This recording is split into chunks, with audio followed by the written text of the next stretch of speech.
Estás escuchando Laboratorio de Juegos, tu podcast sobre la creación de juegos de mesa con Pablo Garayzar y Adrián Alba.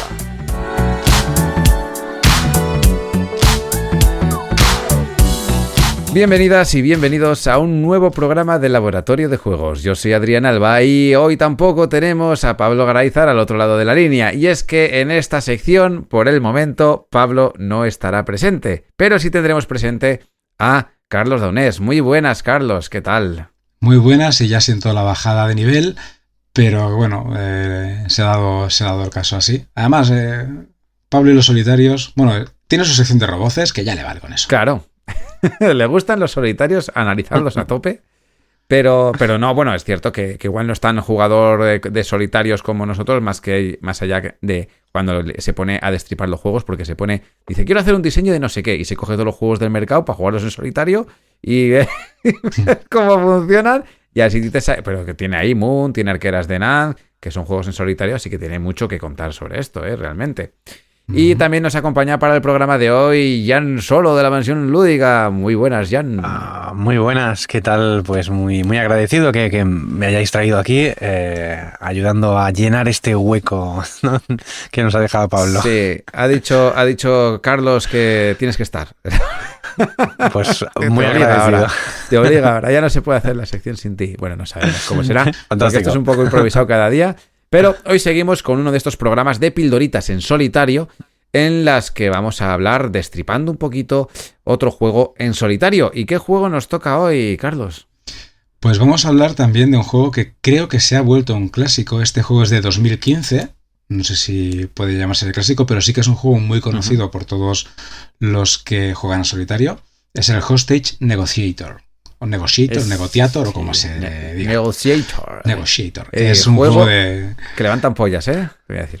Sí, es un juego que tiene ahí en el programa anterior hablamos acerca del azar, y aquí a veces puede ser bastante doloroso. El juego es de AJ Porfirio, la editorial madre es Van Ryder Games, y aquí lo ha traído Last Level. Pone que es entre 15 y 30 minutos. Bueno, eso depende, a veces pueden ser menos, 15 años o más, imagino que por el tema, ¿no? Al final es un secuestrador y bueno, va matando rehenes y tal. Y la mecánica principal del juego es la gestión de cartas y los dados. Básicamente es de lo que va el juego. Y bueno, ¿de qué va Hostage Negotiator? Bueno, pues de negociar. Eres un negociador de la policía y tienes que negociar con distintos secuestradores, dependiendo. En la caja base no recuerdo cuántos venían, creo que venían 3 o 4 distintos. Tres negociadores distintos, cada uno con sus peculiaridades. Tienen unas cartas concretas a las que hay que enfrentar y unas condiciones distintas, tanto a la hora de salvar a los que están secuestrados, como bueno, distintas, podemos decir, mecánicas que tiene cada uno de los secuestradores, que van a hacer que sea más o menos fácil el poder lidiar con ellos.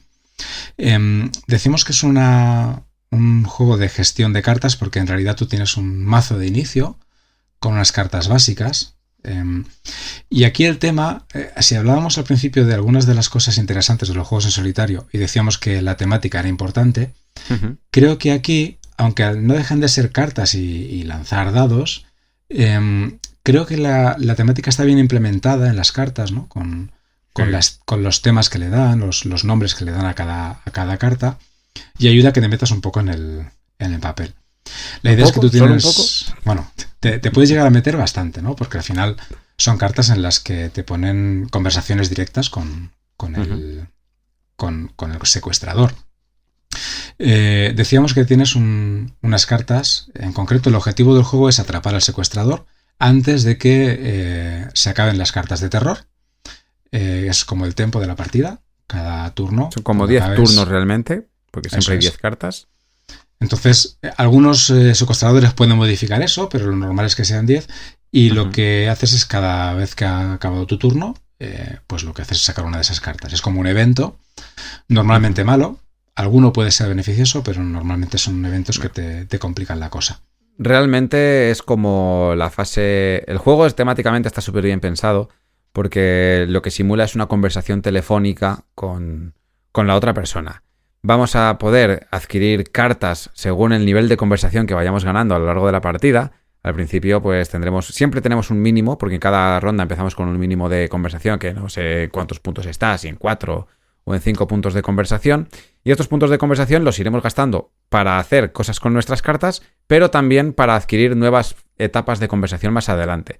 Esto quiere decir que si tú consigues puntos de conversación, simula que tú estás llevando una buena conversación con ese secuestrador, por lo tanto podrás hacerte con nuevas estrategias a largo plazo, con nuevas cartas que representan conversaciones que tú tienes con ese secuestrador. Cada vez que adquieres una nueva carta, es una nueva opción de conversación que estás abriendo con ese secuestrador. Y cuando tú ya terminas de hacer tu turno porque no quieres jugar más cartas o porque no puedes hacer nada más directamente, pues sale esa carta de terror que realmente lo que representa son las acciones del propio secuestrador. Cada secuestrador tiene su propio mazo de terror. A veces se ve alterado por otras circunstancias del juego, como cartas de terror básicas o como cartas de terror que a veces en las expansiones ya tendremos cosas extra que podemos meter. Y también se va a ver alterado por las peticiones que vaya teniendo este secuestrador, que es otra de las condiciones que va a tener para como que todo cuenta como si fueran eventos negativos, vamos a decir, ¿no? Entonces el evento negativo representa muy bien lo que hace ese personaje. Y además, he de decir que un dato muy importante de este juego es que no sería lo mismo si no tuviera texto en las cartas. O sea, todas las cartas, aparte de ser una acción mecánica, que es simplemente lanza un dado, mueve cierto cubito en cierto momento del tablero, lo que hace es, te mete una ambientación y va muy bien reflejado lo que hace la acción con esa ambientación que te está metiendo, ¿no? Como, bueno, una carta de tranquilízate, dice, bueno, tranquilízate, y te pone ahí un textito que hace que el primer día que estás jugando al juego te leas ese texto, pero cuando tú juegas luego más adelante la carta de tranquilízate, pues tú te vienes arriba y te conviertes en yo jugando en el salón, solo en el salón y hablando en alto, diciendo, venga tío, tranquilízate porque así no vamos a conseguir nada, baja un poco las revoluciones y vamos a ver si conseguimos hacer aquí llegar a un acuerdo entre los dos. Venga, no pasa nada. Cuéntame, ¿qué necesitas? Entonces le vas pidiendo cosas, pues muy en la línea. Yo me meto mucho en el papel porque, aunque el texto, que como digo, al principio sí que te lo vas a leer, luego solamente con el título de la carta ya es como, vale, yo quiero que te tranquilices. Y todas las acciones van dadas a que se tranquilice. Y esa tranquilidad que tiene el personaje también se refleja muy bien en el tablero, porque cuanto más tranquilo está el personaje, más fácil es conversar con él, por lo tanto más dados vas a ganar para poder llevar a éxito las acciones. Sin embargo, cuanto más alterado está, pues más difícil es. Y también se refleja muy bien esto con la esencia que tiene cada uno de los secuestradores, porque cada secuestrador tiene su leitmotiv, tiene sus cosas, sus problemillas, y eso también va a condicionar a que esté más calmado o esté más agitado en la partida en un inicio, ¿no? Sí, de hecho, algunos de los secuestradores tienen una especie de lore, que es lo que te lleva... Bueno, todos tienen lore, realmente. Bueno, sí, todos tienen su lore, ¿no? Pero son muy distintos y entonces, bueno, hay uno, por ejemplo, pues que está en como ese Edward Quinn, ¿no? Que en realidad él está, pues, luchando por la vida de su hijo en un hospital. Claro. Entonces, claro, las motivaciones de los secuestradores también te meten mucho en el papel. Y te hacen cambiar a ti la forma de jugar, hay que decir, ¿eh? A mí por lo menos...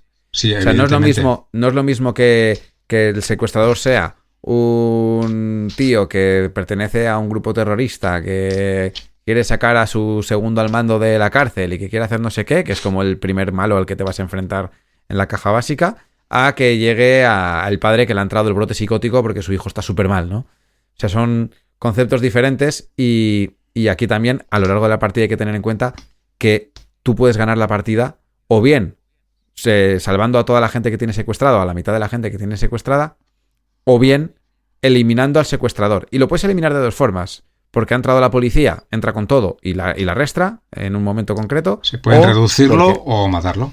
De hecho, hay una carta directa que es... Sí. Para los que no hayáis jugado a este juego, vamos a mencionaros ahora un momentito cómo es la estructura de la carta para que entendáis qué tipo de decisiones tienes en este juego.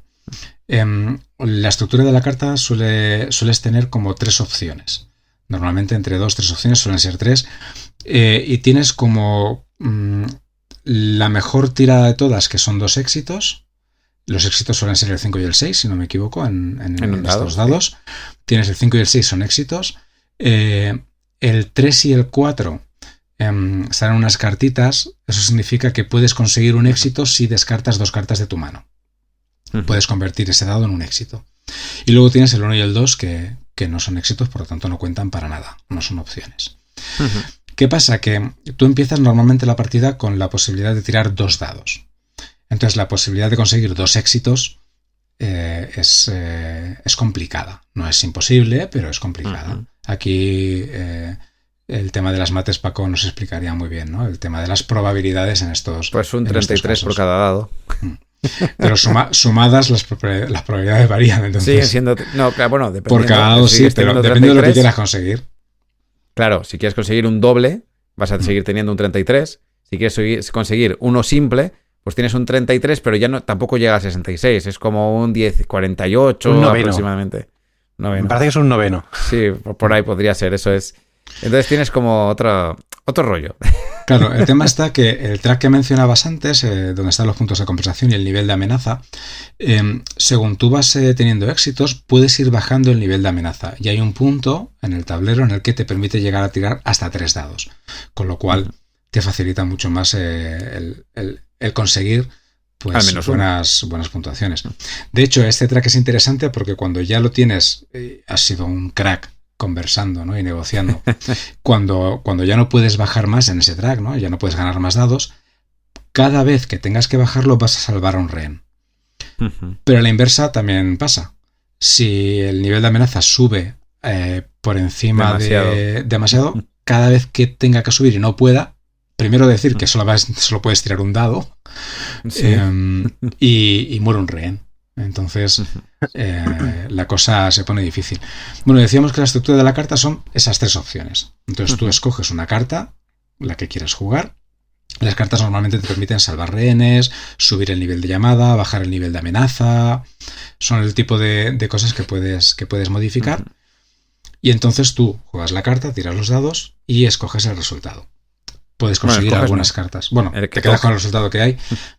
Puedes decidir, en algunos casos, por ejemplo, si tiras, si te sale una estrella y te sale una doble carta, pues sí que puedes escoger entre hacer un resultado normal o sacrificar 2 cartas para tener el resultado más potente, ¿no?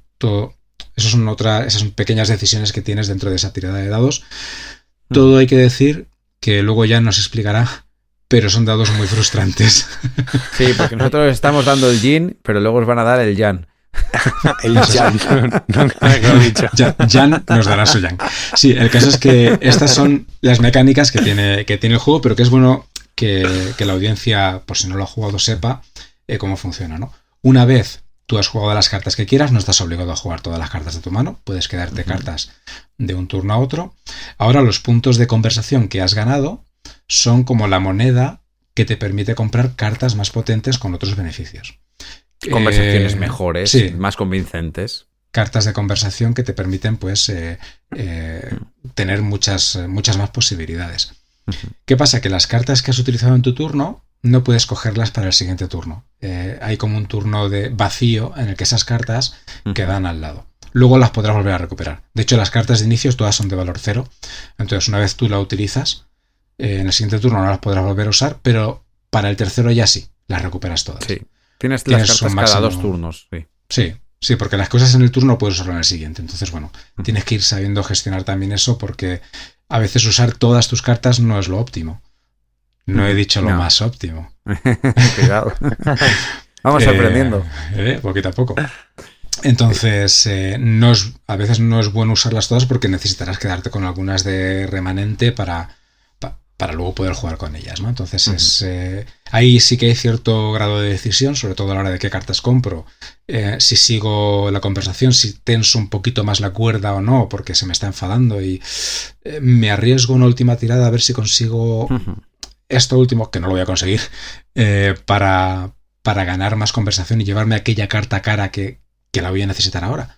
Bueno, pues esas son las decisiones que te plantea Hostage Negotiator. Pero tiene un extra, porque tú en tu turno también puedes descartar cualquier cantidad de cartas y por cada carta que descartes te sube 1 el punto de conversación. Entonces es otro punto dentro de las decisiones. Ya ya no dependes de un dado, ya solamente dependes de, vale, yo descarto estas cartas, entonces voy a sacrificar este turno para igual no hacer mucha cosa, pero me puedo comprar las cartas potentes que me valen para hacer el combo de, pues tengo una conversación y tengo unas cosas que le puedo ofrecer a este secuestrador, pues que me van a venir súper bien, ¿no? Entonces lo que pierdo en este turno lo puedo ganar a lo mejor en el siguiente. Capitas, como decíamos en el programa anterior, de cosas que se pueden ir viendo partida tras partida, pero que están ahí desde el principio, ¿no?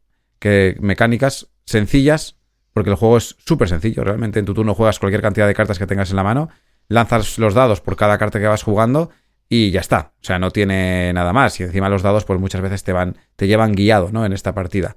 Pero esas pequeñas decisiones de descarto 2 cartas para poder conseguir el éxito que en el dado que me ha salido con un 3 o un 4, que parece que no, pero realmente estamos hablando de que si tú tienes cartas infinitas en la mano, es un 66% de posibilidades de tener éxito en una carta, porque tienes de 33% de posibilidades de que te salga un éxito y un 33% de posibilidades de que te salga una opción a éxito, que es descartar 2 cartas de tu mano.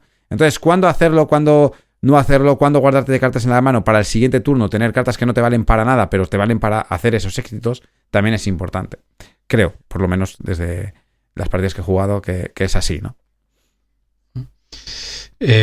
Ahora luego hablaremos acerca de cómo da variabilidad el juego para tener opciones, pero creo que ahora nos interesa mucho saber la opinión de Jan sobre Hostage Negotiator. Que sufrió con este juego. Yo sufrí mucho con este juego. Claro, yo hace ya muchos años que jugué a este juego y lo vendí. Le di unas cuantas partidas, no sabría decirte. Yo creo que, de hecho, mira, sí sabría decirte. Te voy a decir exactamente. Todas, pero vamos. Claro, le di. No le di muchas. 4 partiditas. Nada, 4 partiditas. Si hubiera sido ahora, seguramente hubiera entrado mejor. Porque en esa época estaba full Eurogamer, anti-azar a tope. Y el juego no es solamente que tiene azar, sino que tiene una curva que cuando entras ahí es un poco más jodido, porque hay como varios niveles, ¿no? Estos niveles de conversación, digamos, que claro, si estás en el nivel 1, por lo que estoy viendo, tiras 3 dados, pero claro, si la cosa se va empeorando... ¿Perdón? ¿La amenaza o el temperamento del tipo? Sí, en cuanto vas empeorando... vas tirando menos dados. Entonces, claro, una mala tirada ya te está condenando un poco para el siguiente turno. Si estás También pasa al revés, ¿no? Claro, entiendo que Claro. Lo que pretende el juego, pues no se podía hacer, no se podía jugar a esto estilo euro, ¿no? Claro, Coloco mi trabajador totalmente. aquí y salvo a un rehén, no tendría sentido, ¿no? O sea, es lo que pide Sí. el juego y está perfecto, o sea, tiene que ser así. Claro. Pero a mí en esa época pues se me hacía un poco bola. Ahora tampoco creo que fuera un super fan, pero ahora lo estabais comentando y digo, bueno, pues sí, la verdad que sí que tenía cosas estratégicas, ¿no? De que, bueno, pues en cada turno yo puedo ir ganando esos tokens de conversación que los puedo ir convirtiendo en nuevas cartas. Aparte puedo comprar las cartas de 0 que a lo mejor ya había gastado en 2 turnos atrás y con eso pues puedo ir gestionando eso, o a lo mejor compro 2 cartas de 1 que no me interesan para nada, pero el turno que viene pues a lo mejor las quiero descartar o quiero utilizarlas para tener un punto más para comprar, ¿no? Me parece que esto se podía hacer algo así, ¿no? Sí. Vale. Sí, de hecho... Es frustrante, pero el diseño lo pide. Claro. O sea, Sí, porque no es una cuestión de mal diseño, es una cuestión que... mal Sí, jugador, ¿no? Mal target. Es cierto Yo que, soy que mal target. es muy frustrante cuando tiras 2 dados y te salen 2 ceros, 2 1 y un 1, un 2, un 1, un 2. Sí. Que eso pues puede ocurrir y evidentemente frustra, ¿no? Porque puede echar al traste la partida. Es cierto que perderla solo por eso no suele ocurrir, pero es un factor determinante a medias, porque también la gestión de las cartas creo que es muy, muy importante. De hecho, yo muchas veces las partidas que he perdido a Hostage, aparte de alguna tirada un poco horrenda, es sobre todo por no haber equilibrado bien las cartas que me quedo, las cartas que juego, o cómo las juego, o en qué momento las juego. Que esas son las decisiones que te plantea el juego. Esta carta la voy a utilizar ahora, me la guardo para luego. Tienes que hacer todo el rato ese equilibrio entre beneficio y pérdida, ¿no? Posible pérdida y posible beneficio, porque juegas también con el azar de los dados. Entonces dices, bueno, igual me la reservo para luego quemarla. A lo mejor simplemente te la guardas para luego decir, va a ser una de las que luego utilizaré si me sale un 3 o un 4 para quitármela de en medio y poder conseguir el éxito, ¿no? Uh-huh. Este juego, bueno, creo que hemos hablado bastante de cómo funciona. Entonces, aquí voy a hablar de un detalle, ya desde el punto de vista del diseño. Si lo analizamos desde un juego que mecánicamente tuviera que funcionar bien para analizarlo de cara a, joder, el juego está equilibrado. No, el juego no está equilibrado. El juego claramente está desbalanceado para que te vaya mal, ¿no? O sea, te puede ir bien con la gestión, que según vas mejorando la gestión y vas aprendiendo el juego, te va a ir mejor, pero está equilibrado con pues ya te digo que pues un 33% de posibilidades de que te salga bien, básicamente, porque si no haces nada más en una tirada, pues tienes el 33% de posibilidades de que te salga medianamente bien, vamos a decir, porque no siempre te va a salir bien. Pero este azar que en principio, si esto fuera un juego sin tema, si fuera un juego que simplemente tenemos que superar un reto y ya está, pero no tenemos un trasfondo detrás, utilizáramos este sistema del 33% de posibilidades de que tuviéramos éxito, entonces dices, pues bueno, yo estoy ganando o perdiendo por azar, pues no tendría ningún tipo de sentido. Sin embargo, el tema está tan bien metido que realmente yo no me veo capaz, yo no veo que realmente el juego te metiera tanto en la partida si tú como negociador fueras a negociar con un secuestrador y lo negociaras siempre todo de forma súper matemática. Y refleja muy bien con este azar lo que la otra persona puede estar tomando como reflejo de lo que tú estás haciendo, ¿no? Es un juego que realmente requiere, esto pues muchos juegos lo requieren, pero este más, requiere del propio jugador de meterse en el papel de ese negociador, de meterse en el papel de querer intentar salvar a un montón de personas al tiempo que va lidiando con ese secuestrador, sin importarle si realmente, pues matemáticamente lo ha conseguido hacer bien o no. Porque este azar sí que refleja, ¿no? El hecho de que tú tengas una conversación con alguien que no conoces y tus palabras, tus actos, pues le puedan sentar a esa persona de una forma u otra que tú no conoces del todo. Y refleja muy bien cuando alguien está irascible y cuando alguien está un poco más tranquilo. Porque a ti te pasa, ¿no? Yo te hablo a ti, Carlos, hoy por la mañana y te digo, oye, ¿no me has mandado el audio para el programa? Por ejemplo. Y yo te ¿no? respondo, pues anda que tú. Claro. Yo no te mando eso y te pillo en un día que tú te has levantado feliz, te has tomado tu café y estás feliz y contento y dices, sí, no te preocupes, te lo mando dentro en cuanto llegue a casa, ¿no? Y te pilla un día en el que estás cabreado y tú, me cago en todo, que se me olvidó ayer, encima ahora me lo está reclamando, me está metiendo presión, no sé qué. Pues eso realmente, claro, el juego no puede simular a una persona 100%, pero esta tirada de dados sí que simula esa actitud que tiene ese secuestrador o esa secuestradora en el juego. Sí, entonces, que es algo imprevisible, hay cosas que no puedes controlar del todo. Efectivamente, entonces esta falta de azar para mí va muy bien hilada con la temática y no sé si se creó primero el sistema o la temática, pero las dos cosas están muy bien engranadas entre sí.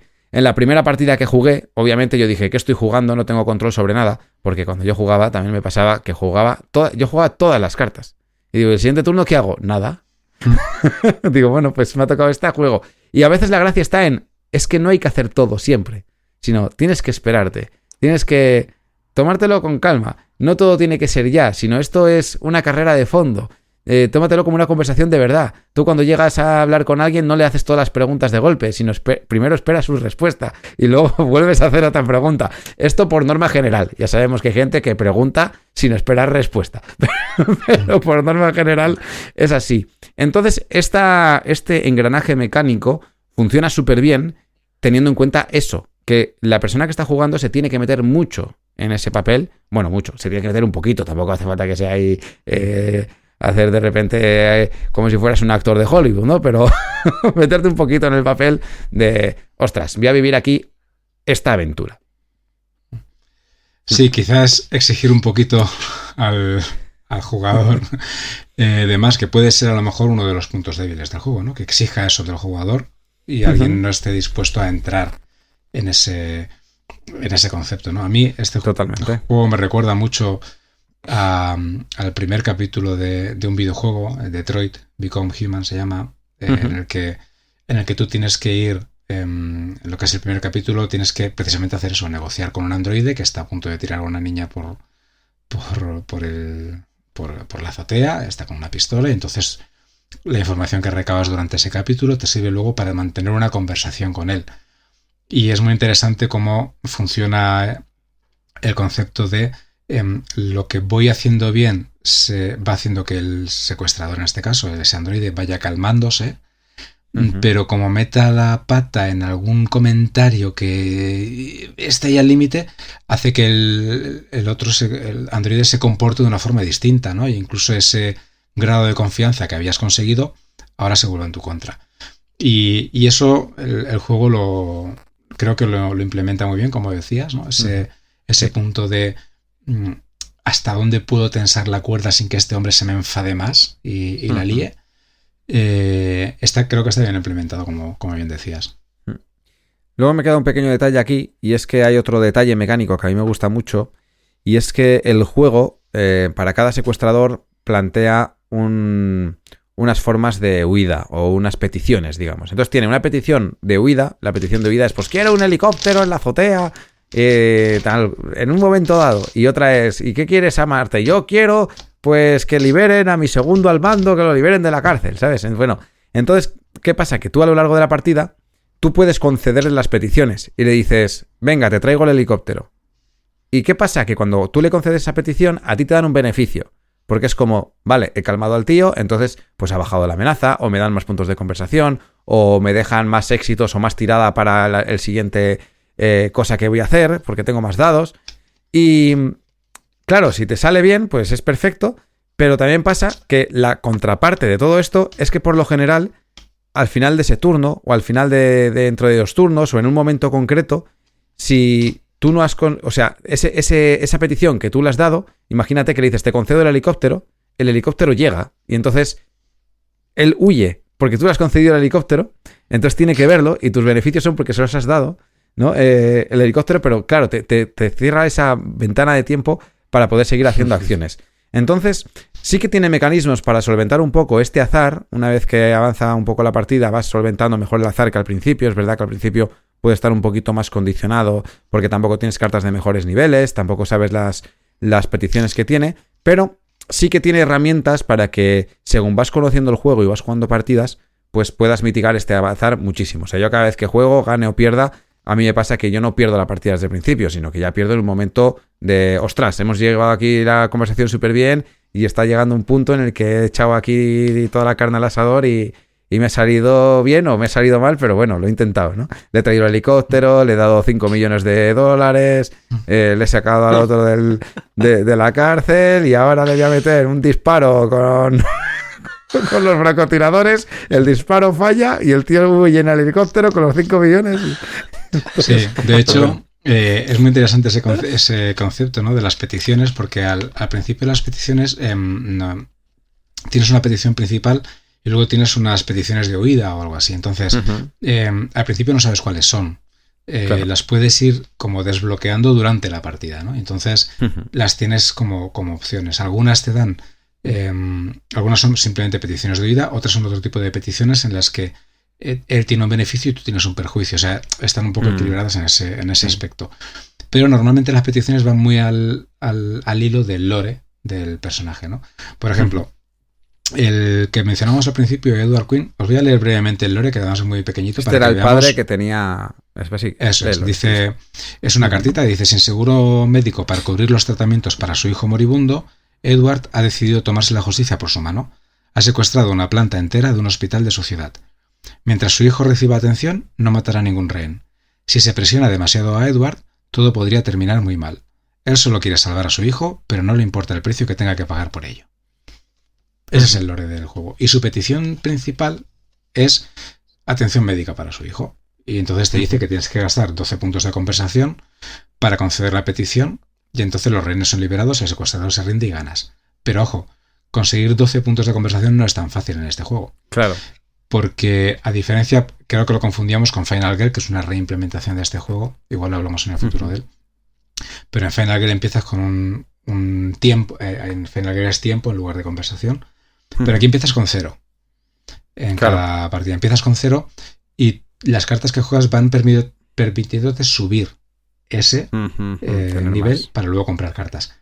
¿Qué pasa? Que llegar hasta 12, que es el máximo que te permite el tablero, es muchísimo. Claro. tienes que jugar cartas que te den un +3, un +4 de conversación, encadenarlas, quizás darle la petición de huida que también te da más conversación. O... Eso es. Bueno, luego descartar un montón de cartas para que en ese turno tenga las 12 puntos de conversación y los puedas gastar de golpe, ¿no? Para concederle la petición. Lo cierto es que cada villano sí que te hace jugar de una forma un poquito diferente por estas mecánicas que tienen en sus peticiones. Y también las cartas de terror que marcan su comportamiento son diferentes también para cada una de ellas y están bien marcadas. Esto en cuanto a la temática, ¿no? Pero mecánicamente creo que hemos desglosado todo bastante. Y no sé si queréis añadir algún detalle más sobre este juego. Yo, por mi parte... El tema de la rejugabilidad, por ejemplo, que mencionábamos antes que hablaríamos al final, ¿cómo se consigue en este juego, aparte de por las cartas de terror? Pues añadiendo más secuestradores con sus mecánicas. De hecho, hay algunos que te incluyen una carta en la que tienes que buscar en un bosque.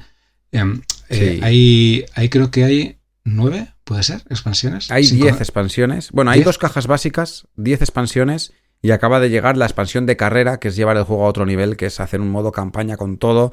Entonces ya tienes otros elementos de gestión diferentes de los que no vamos a empezar a mencionar ahora, pero tienes como aliados que te pueden ayudar, dados que tienen mejores éxitos, vas subiendo de rango, habilidades, etcétera. Y también perjuicios, perjuicios porque han matado a muchos rehenes, tú te has llevado un trauma, eso también te afecta. O sea, tienes como ese otro nivel de juego ya. Sí. Sí, modo campaña ya muchísimo mejor. Sí. Pero claro, para el modo campaña necesitas tener varias expansiones, por lo menos 2, ¿no? Unas pocas. Sí, para el modo campaña... No necesitas todas, pero... Para el modo campaña necesitas las 2 cajas básicas y la expansión número 7, creo que era.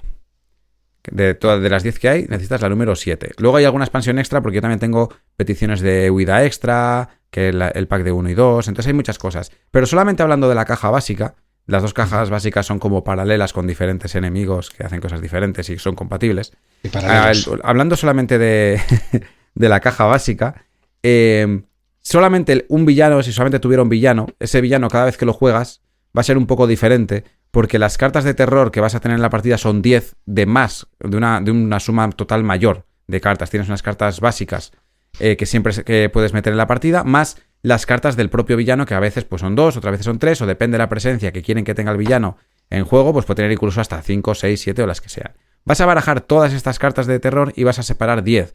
Entonces en cada partida ya tienes una variación de cómo actúa el villano con esas 10 cartas. No solamente en el orden que te aparecen, sino que hay cartas que van a haber y cartas que no. La petición principal del villano a veces tienen una solo, pero otras veces tiene entre 2 y 3 cartas que pones una de forma aleatoria. Y las peticiones de huida, alguno tiene la suya propia, pero por lo general tienes unas que son genéricas. Igual te vienen como 15 genéricas y para cada villano solamente va a aparecer una sola petición de este tipo. Entonces, estas pequeñas sinergias que se hacen con estas peticiones y las cartas de terror hacen que la forma de enfrentarte al mismo villano cada vez sea completamente diferente. Y ya si tienes nuevos villanos, pues ya ni te digo. Bueno, y la caja básica te trae 3. Te trae 3 secuestradores muy distintos entre sí, que da bastante rejugabilidad. Entonces, bueno, sí. Es un juego que solo con la caja básica, si te gusta y entras en él, tienes juego para rato. Sí, aparte de que cada villano también tiene su propia habilidad propia, que algunos tienen, por ejemplo, no me acuerdo ahora cuál es el de Edgar, que igual la tienes ahí a mano, pero en la caja básica vienen 3 personajes. Tenemos una maestra de instituto que está hasta las narices. Claro, está hasta las narices de todo, y entonces cada vez que sacas en el dado un resultado de un 1 o un 6, pues te dice, mira, pues salvo un reno, lo ejecuto directamente porque estoy aquí. O sea, independientemente de las mecánicas normales del juego, ¿no? Entonces, pues bueno, sí, de hecho, por ejemplo, la que tú dices es Donna Scarborough. Sí. Y esta, bueno, ya te dice su propia carta, la petición que tiene, una petición principal de Donna, una petición de huida, es decir, que creo que tiene varias, entonces siempre escoges una o sea, te sale una al azar. Y cada uno de los secuestradores te indica dónde empezar en el nivel de terror, de amenaza, de terror o de amenaza. Eso es. Sí, en realidad en su temperamento, refleja muy bien el temperamento. Sí, así que podemos decir, para ir cerrando este juego, cosas que nos gustan y cosas ya a nivel de diseño y cosas que que no tanto, ¿no? Bueno, Jan, tú las que no te gustan, evidentemente, el azar.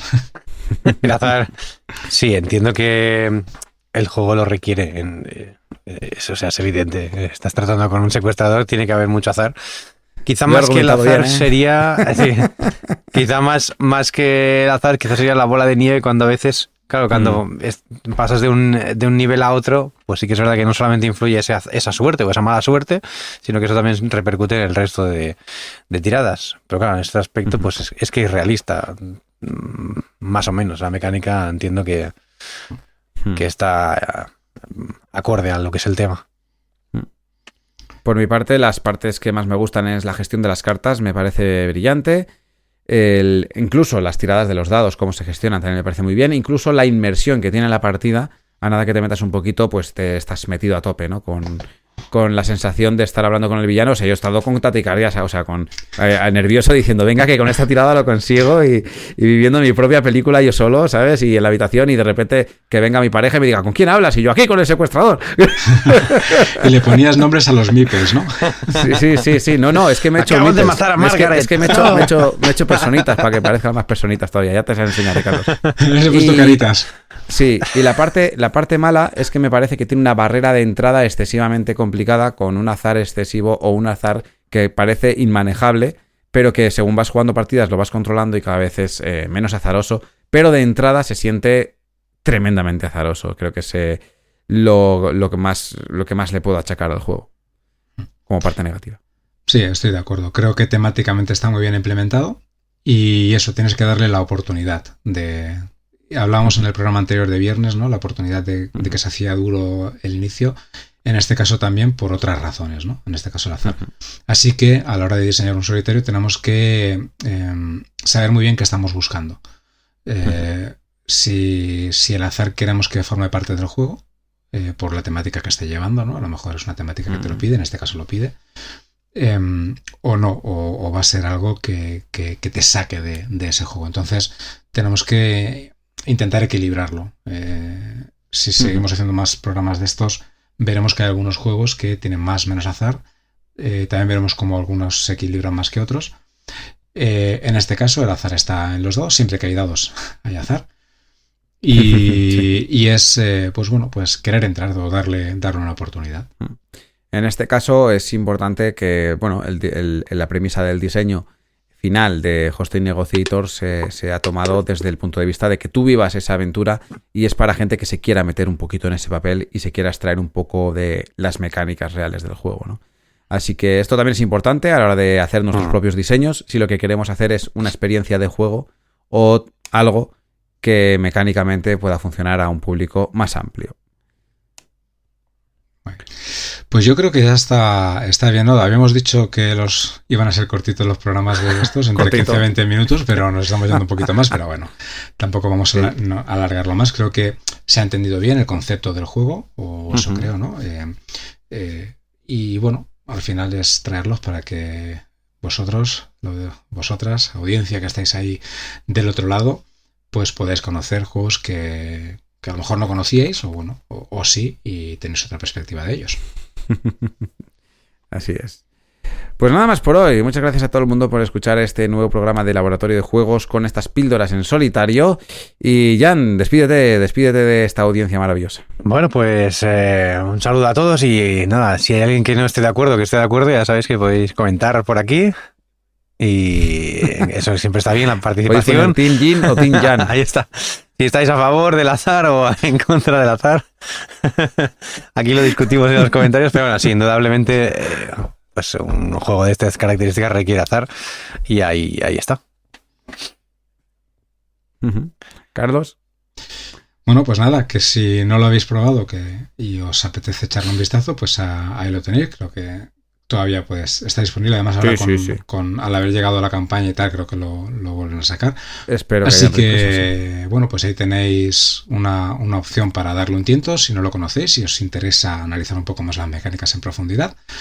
Aquí lo traemos para que lo conozcáis. No tenemos ningún sponsor, ¿eh? No, totalmente. De hecho he de decir que personalmente no estoy muy en sintonía con la editorial que trae este juego, porque Las erratas. Bueno, siempre es que todos los juegos tienen unas erratas que para mí son imperdonables y siempre tienen alguna, incluso en la edición esta nueva que ha llegado de la carrera, que me parece que lo traen súper bien, se lo curran para traer un material deluxe y para traer un material que a lo mejor no ha salido en inglés y adaptado, pues luego tienen detalles que de repente es como, bueno, te has cuidado esto y de repente has descuidado que no te entre la caja que te tiene que entrar, la primera caja del juego te entre la caja Big Box y cosas raras así, es como eso, sí, traducciones a veces reguleras, sí.